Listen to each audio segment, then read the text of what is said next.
हाँ जी। शाहजहां ने मुमताज की याद में ताजमहल बनवाया है।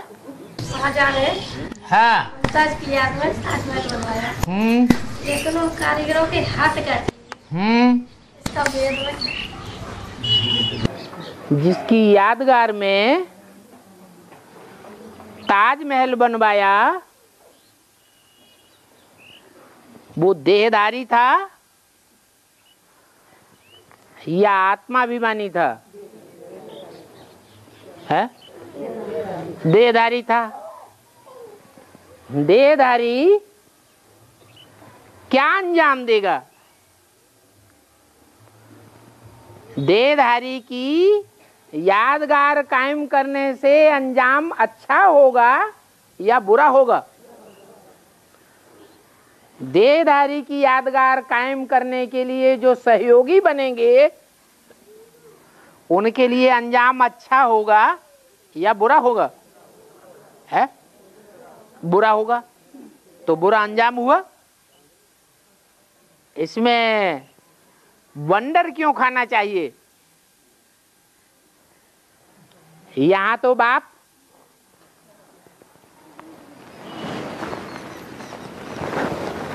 कहते हैं कि तुम मुझे याद करो। मुझे याद करेंगे, संगम युग में मुझे याद करेंगे, मुझे याद करने के संस्कार डालेंगे तो भक्ति मार्ग में मेरी यादगार कायम करेंगे। क्या है मेरी यादगार? है? अरे देवताओं की यादगार है, देवताओं के मंदिर, देवताओं की मूर्तियां। मेरी यादगार क्या है? है? शिवलिंग।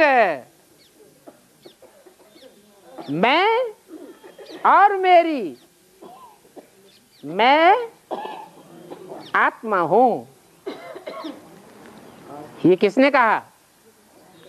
आत्मा हूं, आत्मा ही था और आत्मा ही रहूंगा। मैं कभी भी देहधारी नहीं हूं।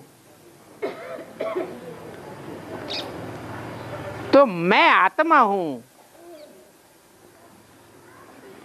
और मैं आत्मा का मेरा क्या है? कुछ मेरा है या नहीं है? है? नहीं है। अरे मेरा नहीं है। क्या है? क्या है मेरा? सुप्रीम सोल कहे कि मैं आत्मा हूं, फिर मेरा क्या है? अरे मैं गॉड हूं, गॉड इज वन। तो गॉड का बच्चा भी वन कहा जाता है। राजा होता है, राजा की गद्दी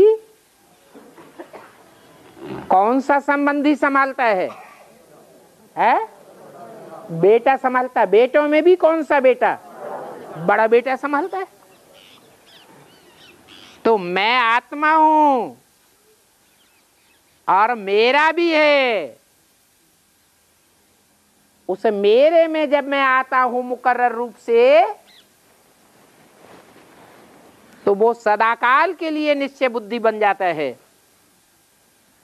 और आत्मा निश्चय अनिश्चय के चक्र में आती रहती हैं।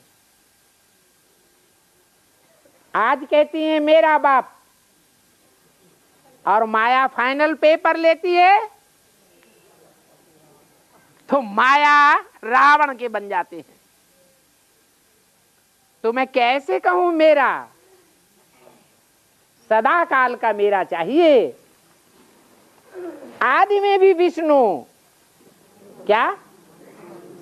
जब सृष्टि की शुरुआत हुई थी, आदि हुई थी नई सृष्टि की, तो पहले पहले कौन सा बड़ा देवता है? वो तो निवृत्ति हो गई। क्या? God is one. वन तो निवृत्ति कहें या प्रवृत्ति कहें? है तो निवृत्ति हो गई, क्योंकि गॉड इज वन हो गया। मैं आता हूं, मैं भगवान हूं, तो भगवान आकर क्या बनाता है? भगवान भगवती बनाता है। तो लक्ष्मी नारायण प्रवृत्ति मार्ग हुआ, वो विष्णु का रूप हुआ। सृष्टि की आदि में पहले पहले कौन? विष्णु। आदि में भी विष्णु और अंत में भी विष्णु। आदि सो अंत। मैं आता हूं,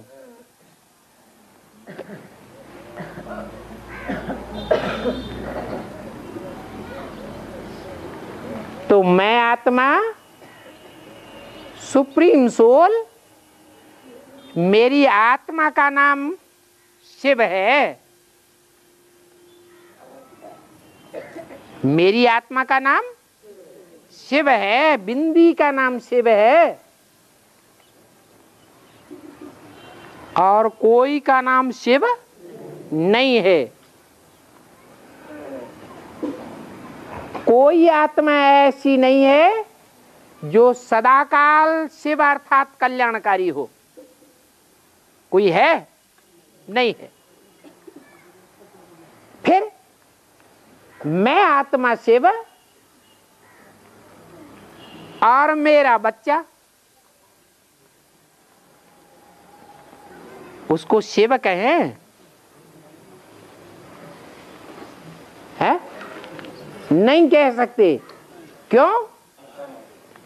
क्योंकि जब मैं आता हूं, उस मुकर्रर में प्रवेश करता हूं, तो लंबे समय के पुरुषार्थ के बाद वो मेरा बच्चा बाप समान बनता है। अर्थात क्या बनता है? कल्याणकारी बनता है। मैं शिव तो मेरा बच्चा भी शिव बनता है, माने पहले नहीं था। वो सदा काल के लिए शिव नहीं है। मैं सदा काल के लिए शिव हूं। मैं जिसमें प्रवेश करता हूं वो भी शिव स्टेज को प्राप्त करता है पहले पहले। इसलिए शिव शंकर मिलाकर एक कर दिया गया है। तो मेरा वो रूप पूजा जाता है। उसको शंकर की मूर्ति नहीं कहेंगे। क्या कहेंगे? शिवलिंग। लिंग बड़ा होता है या बिंदु बड़ा होता है? लिंग बड़ा रूप है और बिंदु छोटा रूप है। मैं छोटे से छोटा, महीन से महीन, मेरे से जास्ती महीन कोई हो नहीं सकता। वो मैं शिव हूं। और जो बड़े से बड़ा,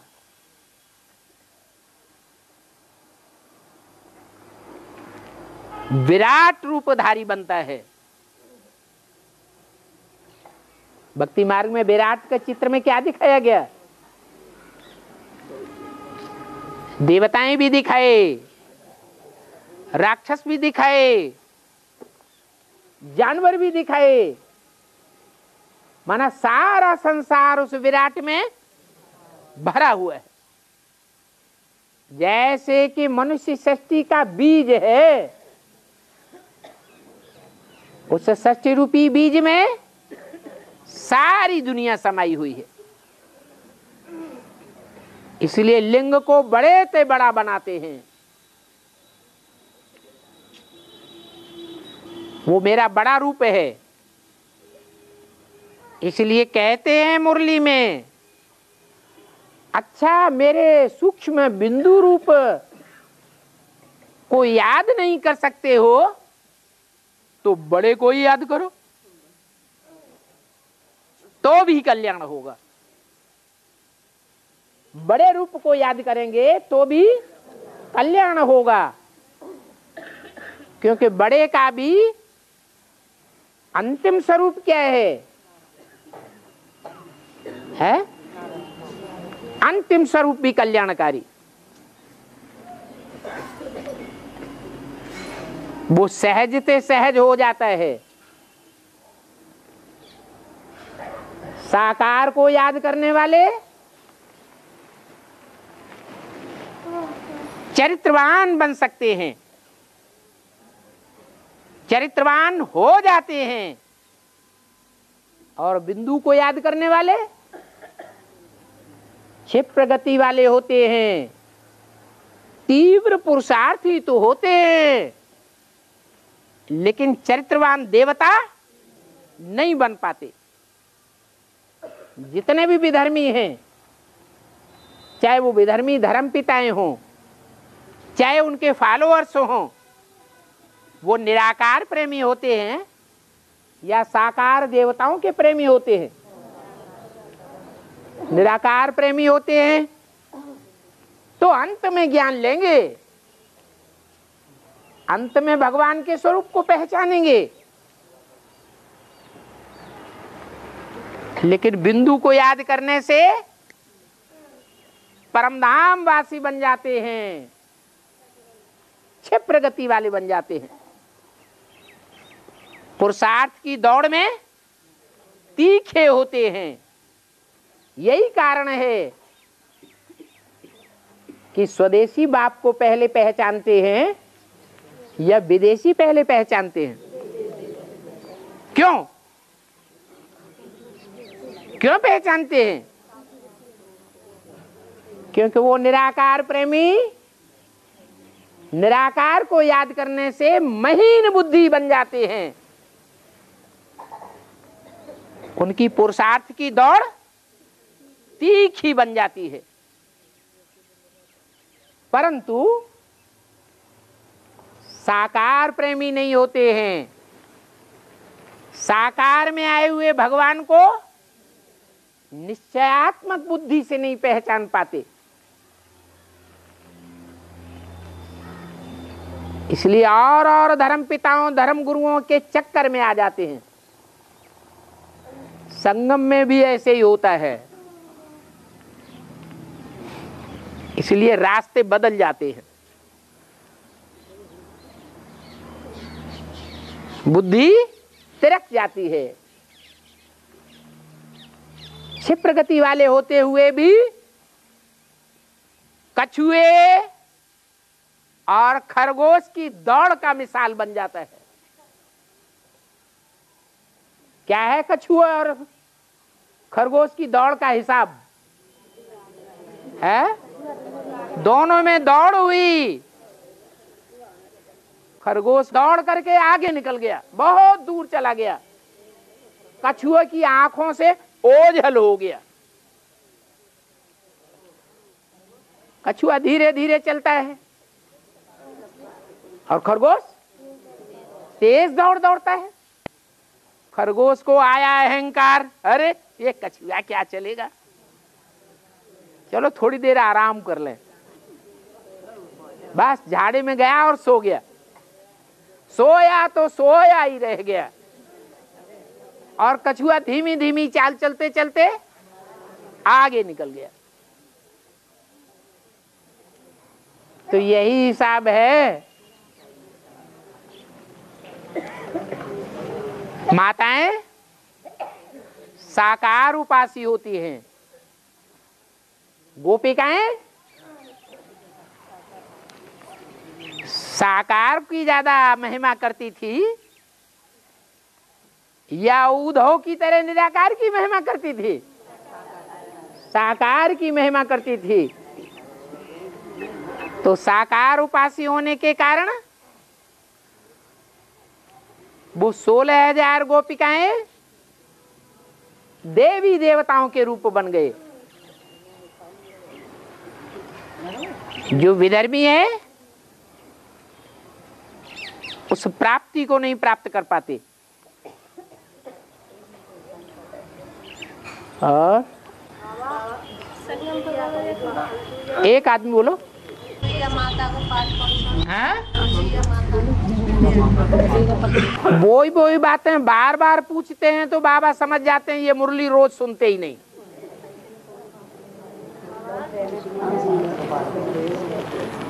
एक अनुसुईया के बारे में कितनी बार बताया हुआ है।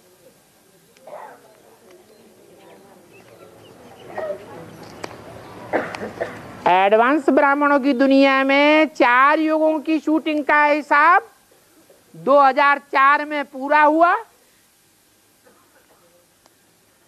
और अष्टदेवों के पार्ट खुलना शुरू हो गए। तो 2005 से बताते चले आ रहे हैं। फिर वही बात बार बार।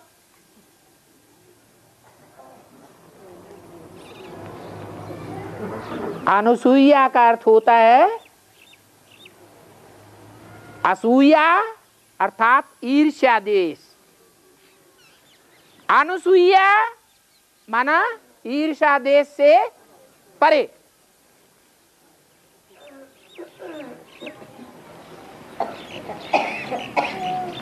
पवित्र आत्मा को ईर्ष्या देश ज्यादा होता है या अपवित्र को जास्ती होता है?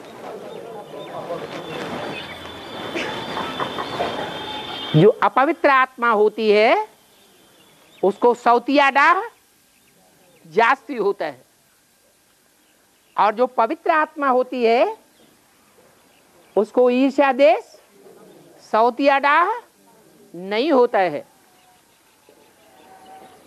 तो नाम ही रखा गया अनुसूया अर्थात पवित्र स्टेज वाली आत्मा। कितनी पवित्र? 3 देवताएं त्रिदेव परम पवित्र माने जाते हैं।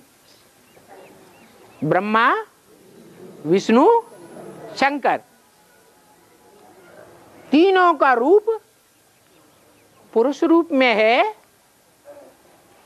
या स्त्री रूप में पूजा जाता है? मुख्य पुरुष रूप में। और ये कौन से युग की यादगार हैं तीनों देवताएं? है संगम युग की यादगार हैं। सतयुग में तो होंगे नहीं। तो संगम युग में जो भी पुरुष मात्र हैं वो सब दुर्योधन दुशासन का विशेष पार्ट बजाने वाले हैं या नहीं हैं? हैं? चाहे वो ब्रह्मा हो, चाहे वो विष्णु हो, चाहे शंकर हो।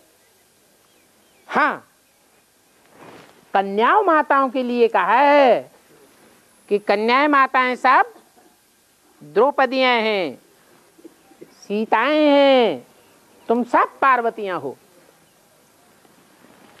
तो त्रिदेव के मुकाबले उनकी जो साथी 3 देवियां हैं वो ज्यादा पवित्र हैं या त्रिदेव ज्यादा पवित्रता का पार्ट बजाते हैं? है? 3 देवियां ज्यादा पवित्रता का पार्ट बजाने वाली है। तो 3 देवियों को ये अंदर से उमंग उल्लास रहता है कि संसार में 33 करोड़ देवताएं उच्च माने जाते हैं। उन 33 करोड़ देवताओं में भी 3 देवताएं मुख्य हैं और हम उनकी सहयोगिनी शक्तियां हैं। जब तक हम उनको सहयोग नहीं देंगे वो आत्माएं त्रिदेव भी पवित्र नहीं बन सकते। कितना उमंग उत्साह रहता है पवित्रता का। परंतु वो तीनों ही देवियां रुद्रमाला के मणके हैं, राइटियस मणके हैं या नहीं है? है? विजयमाला के मणके हैं इसलिए राइटियस हैं, और रुद्रमाला में भी अगर है जगदम्बा सरस्वती तो राइटियस है या लेफ्टिस्ट है? लेफ्टिस्ट है, राइटियस तो नहीं कहेंगे।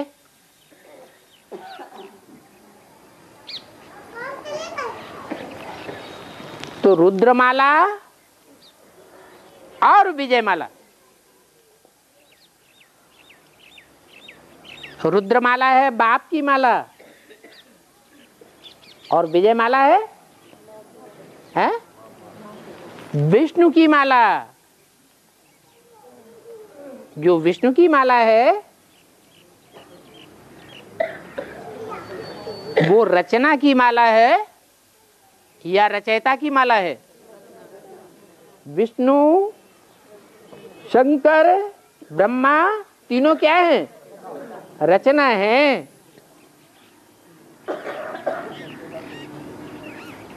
रचयिता में ज्यादा ताकत होती है या रचना में ज्यादा ताकत होती है? रचयिता में ज्यादा ताकत होती है। इसलिए रुद्रमाला के जो मणके हैं उनमें भी दो प्रकार के हैं, एक राइटियस, एक लेफ्टिस्ट। लेफ्टिस्ट का मूल है जगदम्बा और राइटियस मणकों का मूल है जगत पिता।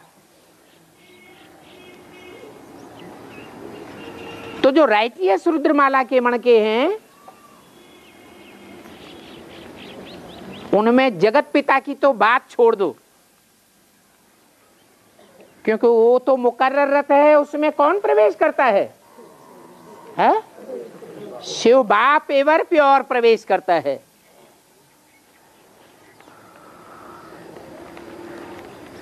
ये कोई बड़ी बात नहीं कहेंगे। ड्रामा प्लान अनुसार उसमें तो सदैव ऊंचते ऊंच का प्रवेश होने के कारण संग जैसे कि लगाई हुआ है, परंतु जो और मणके हैं रुद्रमाला के राइटियस मणके, उनमें शिव तो नहीं प्रवेश करता है? नहीं, कहेंगे बाप दादा प्रवेश करते हैं लेकिन शिव प्रवेश नहीं करता। अगर शिव भी प्रवेश करने लगे तो कहेंगे सर्वव्यापी। दो में प्रवेश करता है तो 20 में भी कर सकता है। वो तो एक व्यापी है, सर्वव्यापी नहीं है। इसलिए रुद्रमाला के जो पहले मणके के अलावा और मणके हैं उनमें शिव प्रवेश नहीं करता, बल बाप दादा प्रवेश करते हैं। तो अन्य मणकों के बीच में अव्वल नंबर मणका कौन सा हुआ? रुद्रमाला के राइटियस साइड के मणकों में पहले को छोड़कर अन्य मणकों के बीच में अव्वल नंबर कौन है?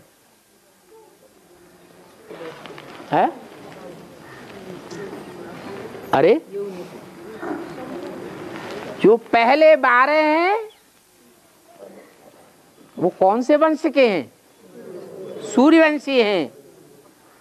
उन 12 में पहला तो हो गया सूर्य, जिसके लिए बोला गया है शास्त्रों में भी, मैं आता हूं तो पहले पहले किसको ज्ञान देता हूं? सूर्य को ज्ञान देता हूं। तो वो हुआ सूर्य, उसकी बात छोड़ दो। उसके बाद जो और मणके हैं राइटियस साइड के, उनमें अव्वल नंबर कौन है? जिसको कहा गया काशी। काश्य शब्द से बनता है काशी। काश्य माने तेज, काशी माने तेज का पुंज स्थान।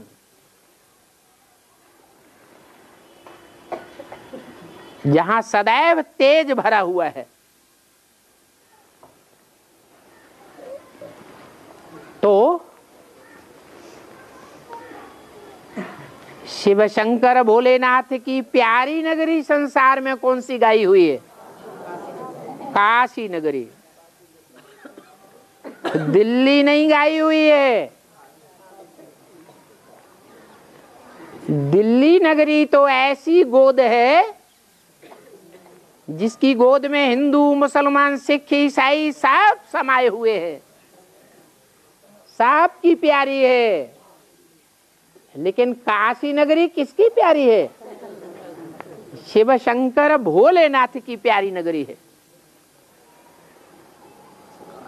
तो वो सदैव वो मणका बाप के साथ रहने वाला है। संगम युग में भी साथी और 84 जन्मों में भी साथी। हाँ, आखिरी जन्म में तो सब जाकर के माया के बन जाते हैं। कोई बचता है? माया किसी को छोड़ती नहीं। तो सूर्यवंश के बाद अगला नंबर कौन से वंश का आता है? चंद्रवंश। तो जो दूसरा मणका है रुद्रमाला का, वो अंतिम जन्म में जाकर के चंद्रवंशियों के अधीन हो जाता है।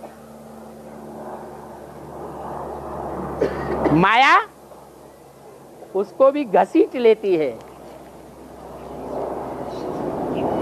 सदैव बाप का बनकर नहीं रहने देती। परंतु फिर भी कहेंगे जो अष्टदेव सदैव बाप के साथी हैं, जन्म जन्मांतर के साथी हैं, उनमें वो काशी नगरी विशेष गाई हुई है। इसलिए काशी के लिए गायन है कि हिरण्याक्ष राक्षस जब सारी पृथ्वी को पतन के गर्त पाताल में लिए जा रहा था, ले गया था, तो काशी नगरी उस पतन के गर्त में जाने से छिटक गई। इसलिए भक्ति मार्ग में अभी तक भी गायन है, जो काशी में जाकर के मरेगा वो अमर हो जाएगा, स्वर्गवासी बनेगा।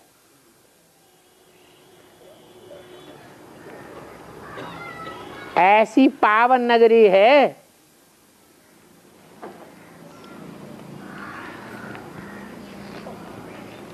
पावन नगरी सभी की प्यारी है। आज प्यारी नहीं भी है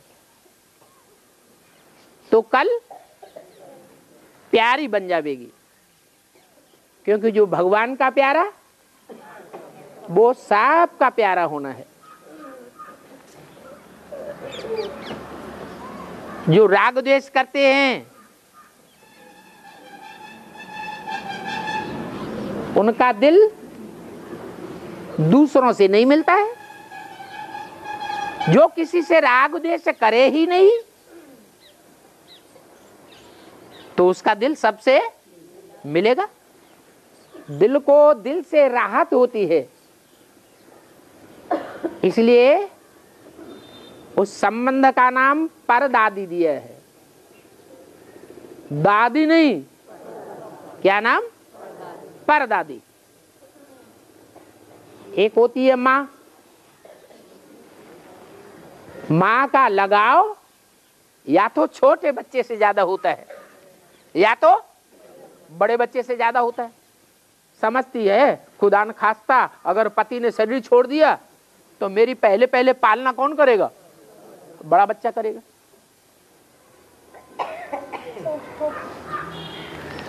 बड़ा बच्चा बड़ा हो गया, बुद्धि में बड़ा हो गया, शारीरिक बल में बड़ा हो गया, वो तो ज्यादा कमाई कर लेगा, ज्यादा धनवान, ज्यादा ताकतवर बन जाएगा। छोटा बच्चा तो अभी बाद में पैदा हुआ, ये तो वारसदार बाद में बनेगा। पता नहीं बड़े भाइयों ने उसको प्रॉपर्टी दी या न दी। तो माता का मोह या तो छोटे में ज्यादा होता है या बड़े में जास्ती होता है। तो यहां भी ऐसे ही है।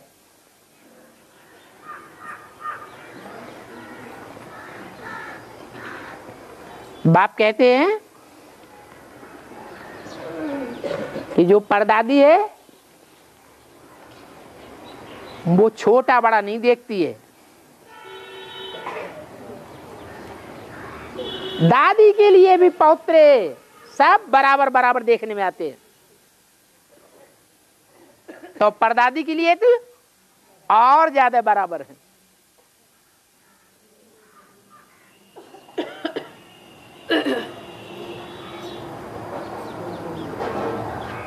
राजाओं की सभा लगती थी,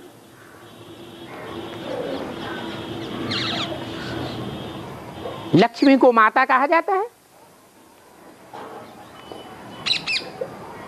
लक्ष्मी नारायण के साथ बैठती है और महालक्ष्मी वो तो लक्ष्मी की जैसे सास हो गई। तो ऊंची गद्दी पे बैठती है या नीचे बैठती है? ऊंची गद्दी पे बैठती है। और सास की भी जो सास होगी उसकी तो और ऊंची गद्दी हो गई।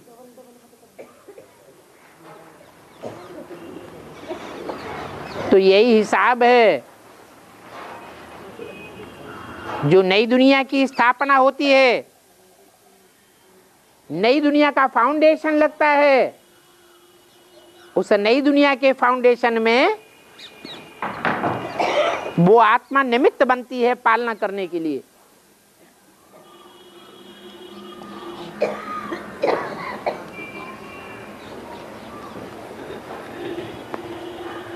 शंकर की दो पत्नियां दिखाई जाती हैं,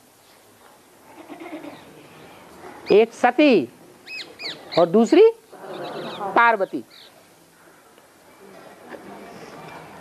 दोनों सदैव साथ ही रहती हैं क्या? नहीं। लेकिन काशी नगरी जब से आनंद कानन काशी का निर्माण होता है तब से लेकर सदैव ही आनंद कानन काशी शंकर की प्यारी नगरी होकर रहती है।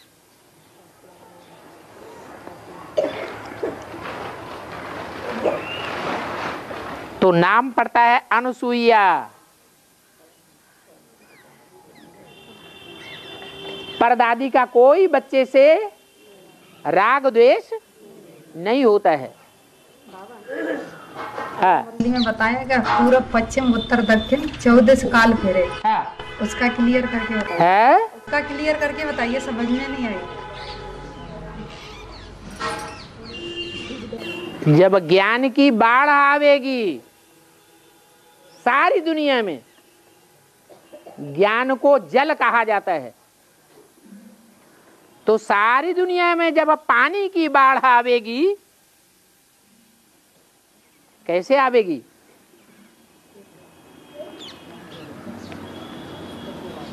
पृथ्वी पर नॉर्थ पोल, उत्तरी ध्रुव और दक्षिणी ध्रुव,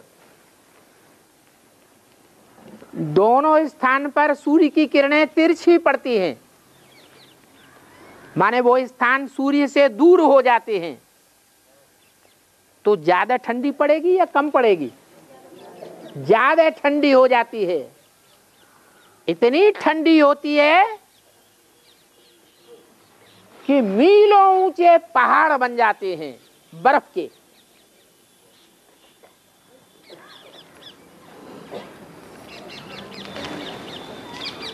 जब विनाश होता है तो पृथ्वी का टेम्परेचर बढ़ेगा या घटेगा? क्यों बढ़ेगा?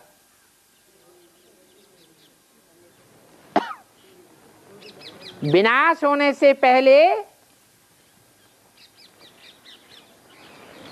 ज्ञान सूर्य और ही गर्म होता जाएगा,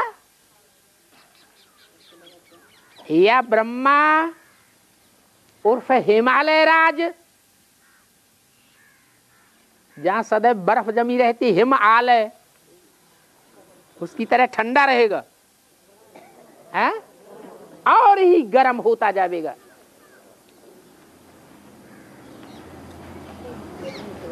इतना गर्म होगा कि लोगों का दिमाग क्रैक होने लगेगा।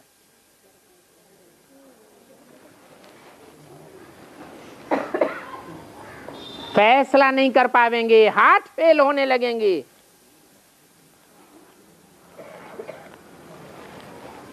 और जो अपने ही हाथों के बनाए हुए एटम बम हैं, उन बम्बों को फोड़ने लगेंगे।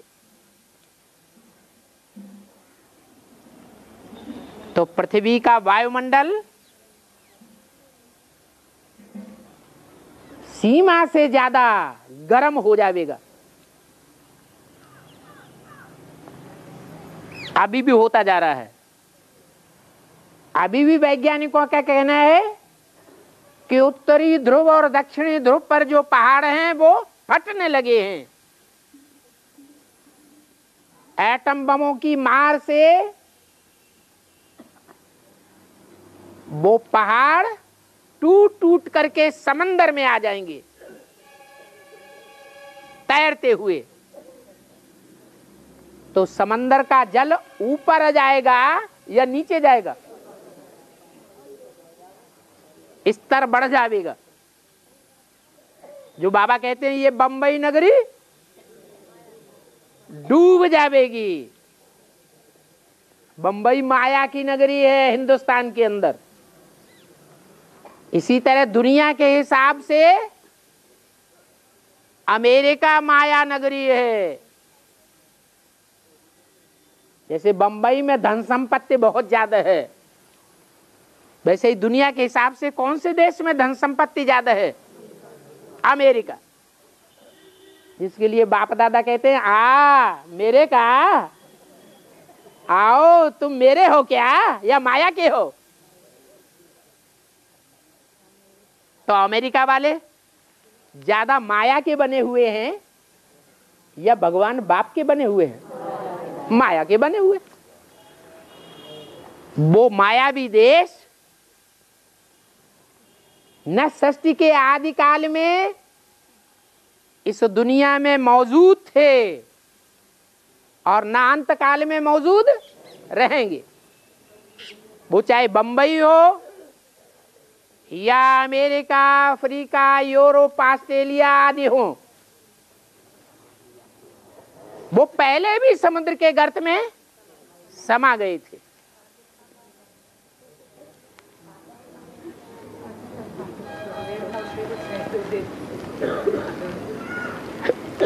तो जो समुद्र के गर्त में पहले भी समा गए थे वो अब भी समा जाने वाले हैं।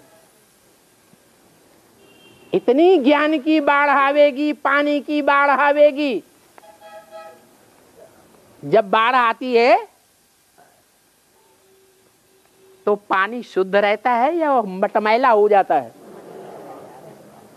मिट्टी किसको कहा जाता है? देह अभिमानी की मिट्टी सारी दुनिया के पानी में मिक्स हो जावेगी।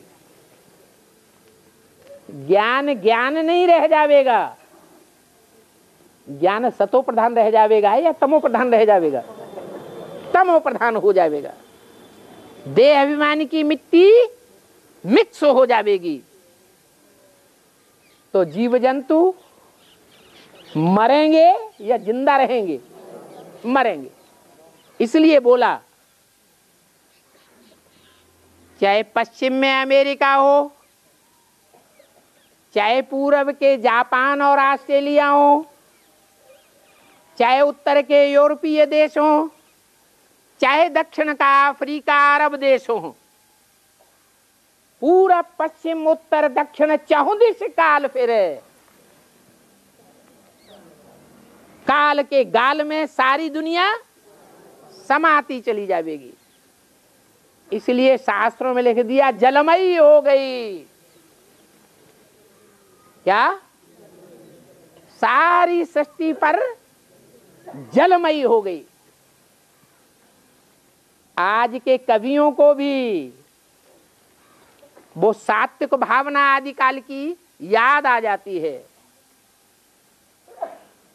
तो जयशंकर प्रसाद जैसे कवि भी लिख देते हैं अपनी कविताओं में, हिमगिरि के उत्तुंग शिखर पर बैठ शिला की शीतल छां। हिमगिरि माने हिमालय पहाड़, सबसे ऊंचा पहाड़ है ना दुनिया का, वो भी डूब जाएगा कि रहेगा? वो भी डूब जाएगा। हिंदुस्तान डूबता है?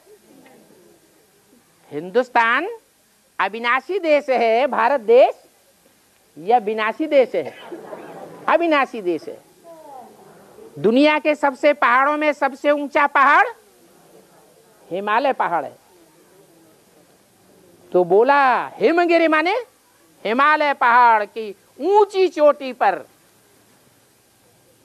हिमालय पहाड़ की सबसे ऊंची चोटी कौन सी है? एवरेस्ट। जैसे शिव बाबा के लिए कहते हैं एवर प्योर, उससे ज्यादा प्योर कोई है ही नहीं। ऐसे ही सबसे श्रेष्ठ सभ्यता पूर्वी सभ्यता है। ईस्ट माने पूरब, उसकी जो सबसे ऊंची चोटी है पूर्वी सभ्यता की, उसकी यादगार है एवरेस्ट। हिमालय के उत्तरी भाग में खड़ी हुई है। उस उत्तुंग शिखर माने चोटी पर, वो चोटी का ब्राह्मण बैठ के देखता है क्या कि सारी दुनिया जलमयी हो गई, सब डूब मरे। क्या पहले स्थूल में डूब मरे या सूक्ष्म में डूब मरे? पहले तो सूक्ष्म में डूब मरे। देह अभिमानी की मिट्टी बढ़ेगी, आंखों से अंधे हो जाएंगे, सिवाय देह के और कुछ दिखाई नहीं पड़ेगा, उसी में बूढ़ जाएंगे। हिरण्याक्ष राक्षस सबको कहां ले जाएगा? उसे गड्ढे में गिरा देगा। तो वो एक पुरुष भीगे नैनों से सारी दुनिया के ऊपर विश्व का राज्य करने वाला, और सारी दुनिया डूब मरे। राज्य भी कैसा? वसुधैव कुटुंबकम। सारी वसुधा, सारी दुनिया के लोग जिसके कुटुंब के भांति बन जाते हैं, सब उसे पहचानते हैं, ये मेरा आदि पुरुष आदि पिता है। जैसे बाप के बच्चे होते हैं अनेक, तो छोटे बड़े सभी बच्चे बाप की दुकान को, बाप के धंधे को किसका धंधा समझते हैं? अपना धंधा समझते हैं। विश्व कल्याण के धंधे को सारी दुनिया किसका धंधा समझेगी? अपना और अपने बाप का धंधा समझेगी। ऐसी आत्माएं उस षष्ठी रूपी मनुष्य के पिता के पुत्र के समान होती है, और वो सब अनिश्चय बुद्धि हो जाए, सूक्ष्म मृत्यु हो जाए, और बाद में स्थूल मृत्यु भी होगी। स्थूल जल में भी दो बोड़ होंगे, तो उसके दिल को कैसा लगेगा।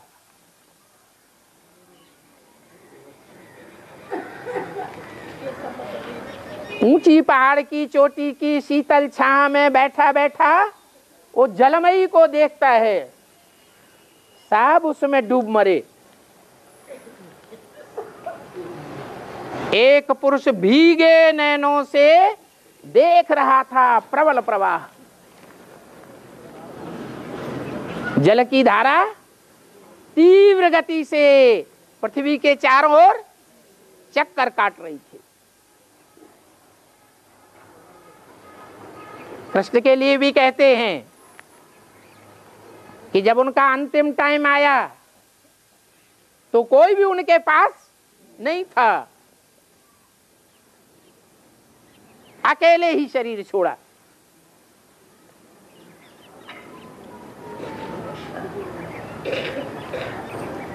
तो ये जलमयी हो जाती है, सारी दुनिया काल के गाल में समा जाती है। और कहते हैं मैं तुम बच्चों को ज्ञान देने के लिए आता हूँ, देश वाले आत्मिक स्थिति में नहीं टिकते हैं। वो जो एडवांस के बच्चे हैं बाबा, जो आत्मिक स्थिति में नहीं टिक पाए तो बेसिक के कि एडवांस के। पहली पढ़ाई क्या है? बाप आते हैं तो पहले क्या परिचय देते हैं, क्या बताते हैं? माता को बताने दो। हाँ, क्या बताते हैं? तुम आत्मा हो। तो पहली पढ़ाई जो पढ़ाते हैं, वो पढ़ाई पढ़ेंगे वो आगे बढ़ेंगे, या जो पहली पढ़ाई ही नहीं पढ़ेंगे वो आगे बढ़ेंगे? पहली पढ़ाई जो पढ़ते हैं, मैं आत्मा रूपी सुई और मेरे 63 जन्म की सुई के ऊपर जो कट चढ़ी हुई है विकारों की, वो आत्मा समझते समझते कट उतरती है। जो ये प्रैक्टिस करते हैं वो एडवांस के कहे जाते हैं। वो आगे बढ़ गए। एडवांस माने आगे जाना। जिनकी कट उतरती है वो ही डायरेक्ट बाप से सीखते हैं। जिनकी कट उतरती नहीं, वो डायरेक्ट आए हुए बाप को पहचानते ही नहीं। वो अम्मा के रूप में आए हुए को पहचानते हैं, डायरेक्ट बाप को नहीं पहचानते। बच्चा पैदा होता है, बच्चा माँ को जानता है पहले या बाप को जानता है? ऐसे यहां भी सारी सृष्टि ब्रह्मा के बच्चे, खासकर ब्राह्मणों की सृष्टि, उसमें भी कोई छोटे कोई बड़े होंगे या नहीं होंगे? जो छोटे बच्चे वो बच्चा बुद्धि, जो बड़े बच्चे वो अपन को पहली पढ़ाई, जो कक्षा 1 की पढ़ाई है प्राइमरी, वो पढ़ाई पढ़ लेते हैं, हिफ्ज कर लेते हैं, मैं आत्मा। तो वो एडवांस कहे जाते हैं। उन्होंने बाप को पहचाना, जाना, और बाप की मत पर चलते हैं नंबरवार। जो जानते ही नहीं, पहचानते ही नहीं, वो मनमत पर चलेंगे या देहधारी मनुष्यों की मत पर चलेंगे, दीदी दादी दादाओं की मत पर चलेंगे, या भगवान की मत पर चलेंगे? वो चल रहे हैं प्रैक्टिकल में। ये ज्ञान रियलाइजेशन कोर्स चल रहा है। अपनी आत्मा को रियलाइज करो। मैं डायरेक्ट बाप का बच्चा बना हूं, सन्मुख बैठ करके पढ़ाई पढ़ने वाला बच्चा हूं, या बाप से विमुख हूं।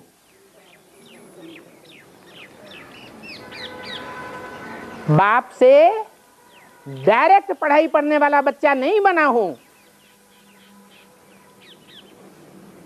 तो गोया बाप को नहीं पहचाना। फिर उनको एडवांस कैसे कहेंगे? हाँ, छोटा बच्चा भी आगे चल के क्या होगा? बड़ा बनेगा। तो नंबर पीछे हो जाएगा वर्षा लेने में, या आगे होगा? हैं? आगे होगा। जो छोटा भाई होता है वो वर्षे के हकदार पहले बनता है या बाद में बनता है? बाद में बनता है। बनेंगे तो हकदार, लेकिन बाप को नहीं पहचाना, देहधारी गुरुओं के मत पर चल पड़े, दीदी दादी दादाओं की मत पर चल पड़े। इसलिए बाप से बाद में प्राप्ति करेंगे। और ताज बंधो तो शनिकर के ताज क्यों नहीं है? देवतन के ताज बंधो पीछे, शेगरे देवतन के शंकर के ताज बंधो है, और शनिचर देवता के ताज नहीं बंधो है।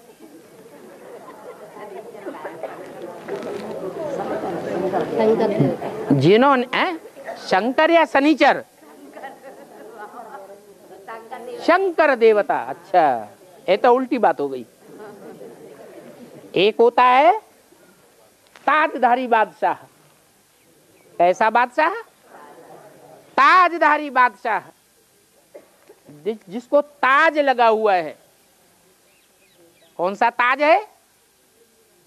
यहां ब्राह्मणों की दुनिया में बाबा ने कौन सा ताज दिया? कौन सा ताज है? जिम्मेवारी का ताज। कौन सी बड़े से बड़ी जिम्मेवारी है? पहली बड़े से बड़ी जिम्मेवारी कौन सी है? हर एक आत्मा की, देवता बनने वाले की, पवित्रता का ताज धारण करना। क्या साधु संत महात्माएं होते हैं, उनको और मनुष्यों के मुकाबले पवित्र कहेंगे या अपवित्र कहेंगे? है? क्या? पवित्र कहेंगे। साधु नाम ही पड़ता है जो साधना करते हैं, इंद्रियों को साध लेते हैं। क्या? इंद्रियों को साध लेते हैं। ब्राह्मण परिवार में बहुत से ब्राह्मण हैं, सरेंडर भी हैं और नॉन सरेंडर भी हैं। यज्ञ की कोई जिम्मेवारी सौंपी गई, मान लो रसोई घर उनको सौंपा गया संभालने के लिए। अब रसोई घर संभालने वाला रसोई घर में भांति भांति के व्यंजन रखे हुए हैं। अगर उसकी इंद्रिय सधी हुई है मुख की, जिह्वा की, तो सामने रखी हुई चीज होते हुए भी, भूख होते हुए भी, इच्छा होते हुए भी वो उसे खाएगा नहीं। अगर इंद्रिय सधी हुई नहीं है, लोलुप है, तो क्या करेगा? इधर उधर देखेगा और झट से रसगुल्ला मुंह में चला जाएगा। एक मिसाल दिया, ये एक इंद्रिय की ही बात नहीं है, ये तो फिर भी श्रेष्ठ इंद्रिय है। चाहे भ्रष्ट इंद्रियां हो और चाहे श्रेष्ठ इंद्रियां हो, इंद्रियों का भोग सामने हो, सामने रखी है थाली परसी हुई, कोई भी नहीं भले देख रहा है। क्या? तो भी बगुला भगत न बन जाए। एक टांग से खड़ा हुआ है, दुनिया देख रही, बड़ा अच्छा तपस्वी है। मछली आई, भले मरी हुई क्यों न है, फटाक से गप, फिर एक टांग पर। तो उसको साधु नहीं कहेंगे, वो साधु नहीं है, सभादु है। और बाप भी यही कहते हैं, मैं साधु बन करके नहीं आता हूं, मैं कोई साधु सन्यासी नहीं हूं। बाप साधु सन्यासी बन के आते हैं? बाप प्रवृत्ति मार्ग में आते हैं या साधु सन्यासी बन के आए हैं? प्रवृत्ति मार्ग में आए। और हद के प्रवृत्ति मार्ग में आए हैं या बेहद का प्रवृत्ति मार्ग है? बेहद का प्रवृत्ति मार्ग है। इस बेहद के प्रवृत्ति मार्ग में बच्चे भी हैं, बच्चियां भी हैं।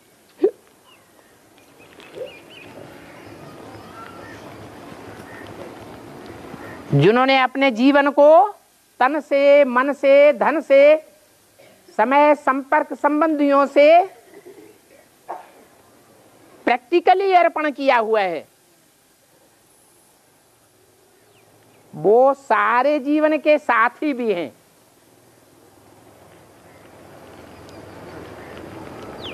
छोटी छोटी उम्र वाली बच्चियां भी हैं, समान उम्र वाले भी हैं, माताएं भी हैं। प्रैक्टिकल जीवन में माताएं हैं, लौकिक जीवन में भी माताएं हैं, और अलौकिक जीवन में भी माताएं हैं। उनका धर्म भी बता दिया। माताओं को बाप के साथ पहले पहले कौन सा संबंध निभाना है? बच्चे का संबंध पक्का करना है। क्या? चाहे बूढ़ी माता हो, चाहे प्रौढ़ उम्र की हो, चाहे 16 साल 18 साल की माता हो, बाप के लिए क्या है? माता है। और माता भी उसे क्या समझे? बाप को, ये मेरा बच्चा है। बाबा बड़ा चालाक है, जानता है माताओं की भावना। अगर एक बार बैठ जाए कि ये मेरा बच्चा है, तो भावना बदलेगी? माता की भावना नहीं बदल सकती।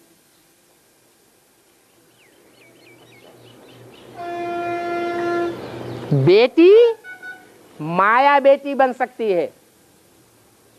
क्या? बेटी और बाप का संबंध, उसमें माया बीच में आ सकती है, आती है आज की दुनिया में खास। लेकिन माता और बच्चे का संबंध कभी खराब नहीं होने देती माता। बच्चा राक्षस भले बने, लेकिन माता कुमाता न भवति। तो ऐसे पारिवारिक सर्व संबंध निभाने के लिए बाप ब्राह्मणों की दुनिया के बीच में आया हुआ है। तो सब तरह के संबंध निभाता है या एक ही संबंध निभाता है? सब तरह के संबंध निभाता है। सब तरह के जो संबंध निभाता है, उनमें बेटियों का भी संबंध है, और उन बेटियों में बाप की ऐसी भी बेटियां हैं जो माया बेटी का रूप धारण कर लेती हैं। है या नहीं है? दूसरे धर्म में कन्वर्ट होने वाली होंगी या स्वधर्मी होंगी? है दूसरे धर्म में कन्वर्ट होने वाली। माया बेटियां जो हैं, वो बाप की वृत्ति को भी चेंज करने के निमित्त बनती हैं। क्योंकि पुरुष और स्त्री में विशेष अंतर क्या है? क्या अंतर है? कि पुरुष सदैव ही, खास करके कलयुग में, सदा ही हर स्थान पर एकांत पा करके दुर्योधन दुशासन बन सकता है, लेकिन स्त्री अपनी पर उतर आए तो कोई जरूरी नहीं है कि वो शिव शक्ति न बन पाए। कन्याएं माताएं शिव शक्तियां बन के दिखाती हैं, बनती हैं। इसलिए कलश किसके ऊपर रखा है? माताओं के ऊपर कलश रखा है, भाइयों के ऊपर कलश नहीं रखा है। उनके ऊपर आशा बाप को, शिव बाप को आशा नहीं है। इसलिए बल प्रजापिता मुकर्रर रथ में आता हूं तो भी प्रजापिता में आशा है कि वो पूरी पवित्रता धारण करके स्वर्ग बनाने का फाउंडेशन डालेगा। आशा है? नहीं है। सब पुरुष दुर्योधन दुशासन, उसमें ब्रह्मा और प्रजापिता भी आ जाता है। इसलिए बोला मैं साधु संत सन्यासी नहीं हूं।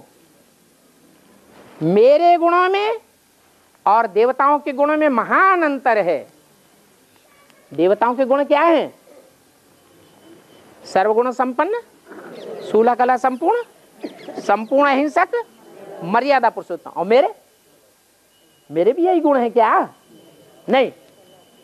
मैं सर्वगुण संपन्न बन जाऊं तो दुनिया में असुरों की संख्या 1000 गुनी ज्यादा है या देवताओं की संख्या ज्यादा है?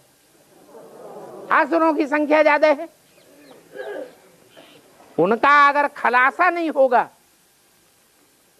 ये दुनिया का वाइब्रेशन सुधरेगा? नहीं सुधर सकता। इसलिए मैं सर्वगुण संपन्न बन करके नहीं आता हूं। मैं 16 कला संपूर्ण बन जाऊं तो ये जो कलाहीन भरे पड़े हैं इस दुनिया में, इनसे टक्कर क्या देवात्मा ही लेंगी? ब्रह्मा की आत्मा इनसे टक्कर लेगी? नहीं ले सकती। तो मैं 16 कला संपूर्ण नहीं हूं। संपूर्ण अहिंसक मैं बन जाऊं तो ये दुनिया में हिंसक, राक्षस, जानवर जैसे भरे पड़े हैं। द्वापर के आदि में ही भारत में अलेक्जेंडर बन करके मार काट मचा दी। द्वापर के आदि में तो धर्म सतो प्रधान होने चाहिए या तमो प्रधान होने चाहिए? कोई भी धर्म सात्विक होना चाहिए, लेकिन आदि में ही ऐसा बवाल मचा दिया।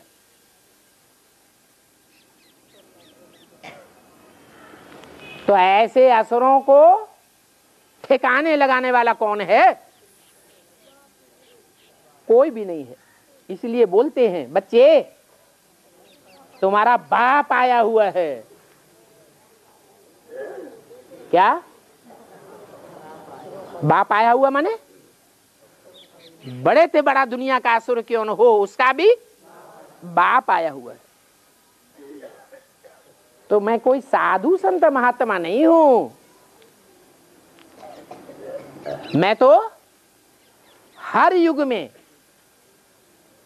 चाहे वो सतयुग हो, पवित्र प्रवृत्ति मार्ग वाला युग, और चाहे वो कलयुग हो, अपवित्र प्रवृत्ति मार्ग वाला युग, दोनों में प्रवृत्ति मार्ग वाला बनकर के रहता हूं या निवृत्ति मार्ग वाला बन के रहता हूं? है प्रवृत्ति मार्ग वाला हूं। ओम शांति।